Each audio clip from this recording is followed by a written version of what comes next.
कुछ मौलवी ऐसे भी हैं कि टाई लगाए, कोट पहना है, टी और पैंट पहना है और फर फर फर फर फर फर इंग्लिश बोल रहा है। हमारा ये नौजवान जो स्कूल और कॉलेज और यूनिवर्सिटी में पढ़ता है वो कहता है देखते हो हमारे मौलाना साहब उर्दू और अरबी फारसी के अलावा कुछ नहीं जानते, लेकिन ये कितना जानता है, ये तो अरबी भी जानता है, फारसी भी जानता है, इंग्लिश भी जानता है। अब उसी के फॉलोअर बन गए। और जब तक फॉलोअर नहीं बने थे अपनी मस्जिद के इमाम के पीछे नमाज पढ़ते थे तो दोनों पांव के बीच 4 उंगली का फासला, हाथ कान तक उठा करके नाक के नीचे बांधता था, अल्लाहु अकबर। और जिस दिन टाई वाले का फॉलोअर बना यूं खड़ा हो गया, अल्लाहु अकबर।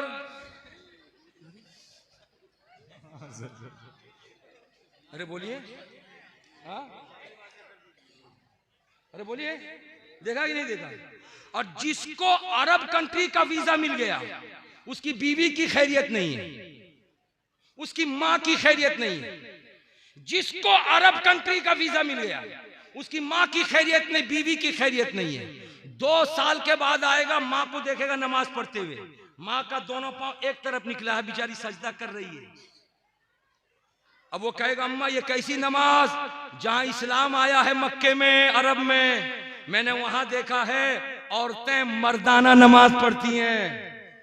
जैसा मर्द करता वैसी औरतें करती, मर्द का सजदा जैसा औरत का सजदा वैसे ही, मर्द का कादा जैसा औरत का कादा वैसे ही, मर्द का रुकू जैसा औरत का रुकू वैसा ही। तुम कैसी नमाज पढ़ती हो? 2 साल रह करके आया, माँ बीवी और बहन की नमाज का तरीका बदल दिया। खबरदार,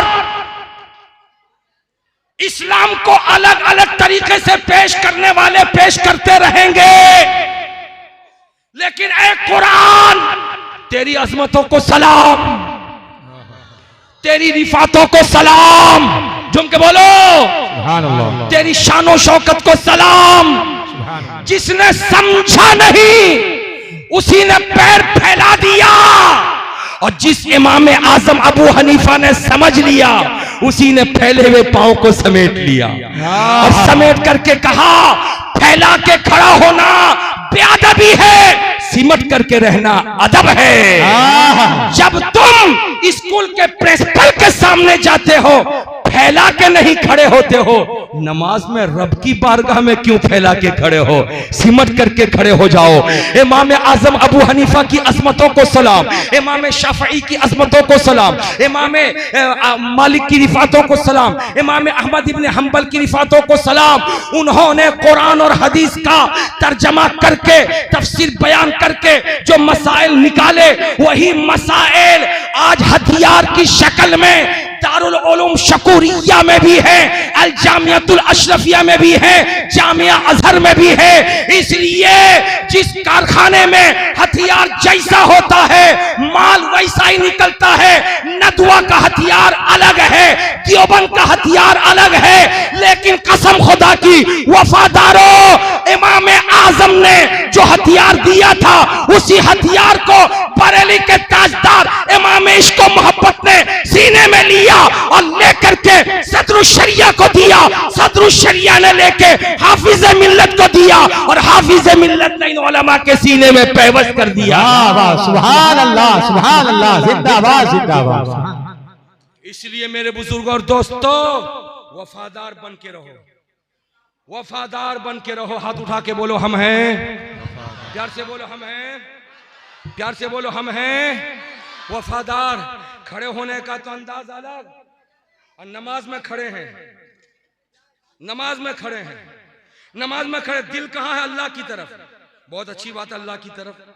अगर दिल इधर उधर गया नमाज गायब, ठीक है गायब, लेकिन जिसने नमाज की दौलत ला करके दी वो रसूल, उस रसूल की तरफ अगर दिल जरा सा चला गया तब भी नमाज गायब।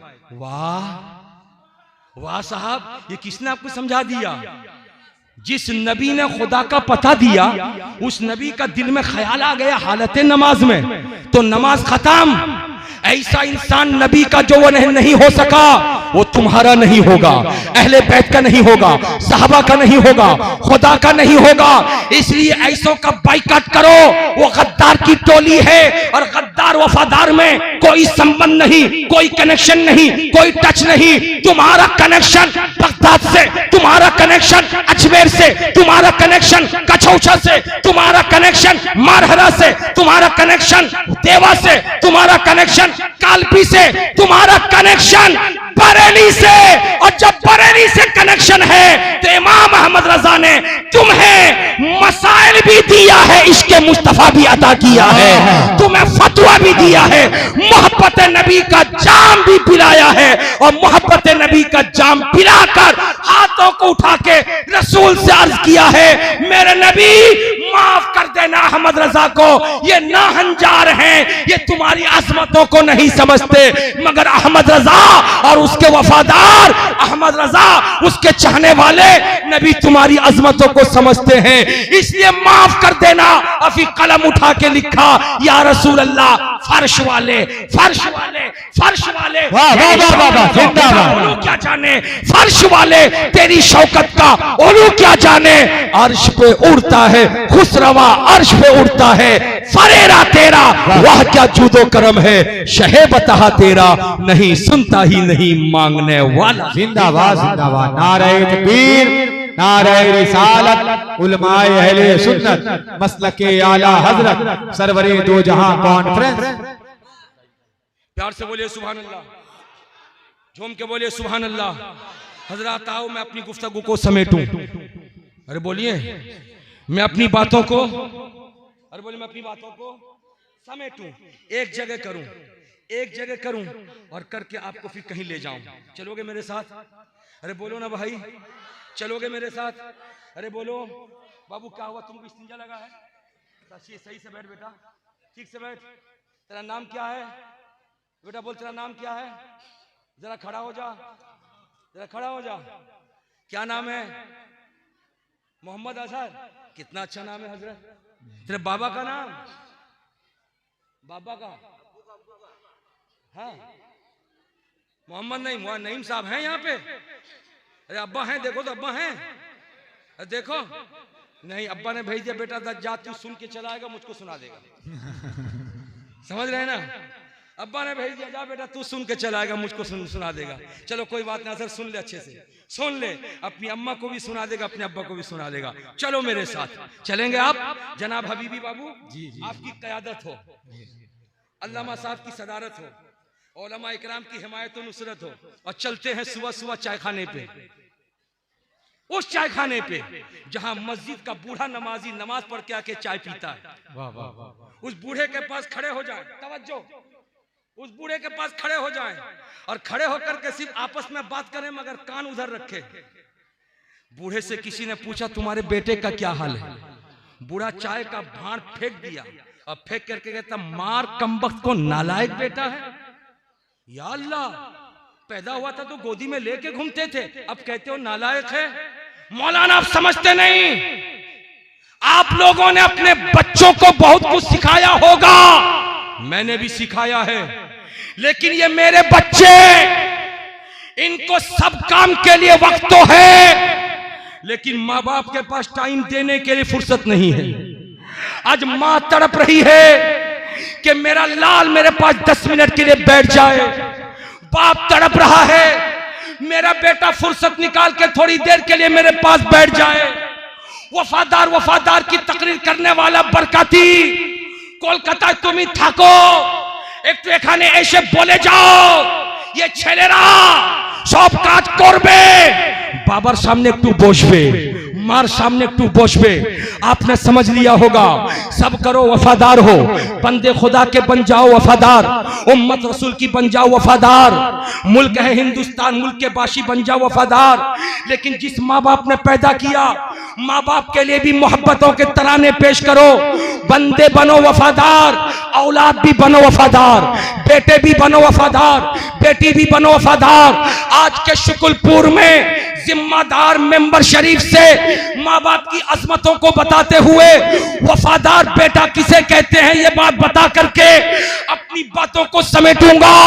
आज बाप का कलेजा रो रहा है, माँ का दिल रो रहा है, बेटा सब कुछ तो कर रहा है लेकिन माँ बाप के तई मुखलिस नहीं है।